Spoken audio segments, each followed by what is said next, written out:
à 5 409 points.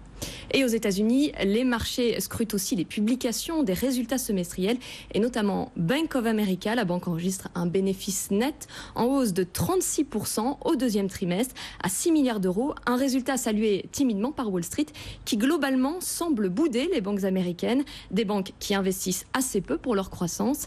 Et cela ne plaît pas au marché. Écoutez l'analyse de Grégory Volokin, le président de Mescart Financial Services. Prenez les résultats de Bank of America. C'est peut-être les meilleurs résultats qu'on ait eu d'une banque cette saison. Une croissance, par exemple, des prêts aux individuels de 6,6%. Formidable.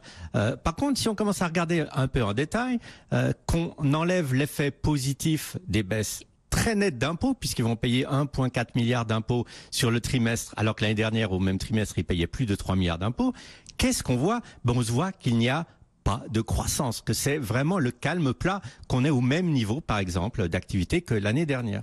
Et un analyste ce matin, Dick Bovey, qui n'est pas du tout à négliger au niveau des analystes financiers, qu'est-ce qu'il dit? Il dit, en fait, le problème du secteur bancaire, c'est que ils redistribuent tellement leurs profits aux actionnaires, ce qui est bien, rachat d'actions, augmentation du dividende, mais ils consacrent, ces banques, très peu d'argent pour essayer d'avoir de la croissance, pour essayer d'augmenter, par exemple, leurs livres de prêt, leurs fonds propres, etc. Que donc, on est face à un secteur qu'on peut carrément appeler stagnant. Et ça, le marché ne l'aime pas du tout. À Wall Street,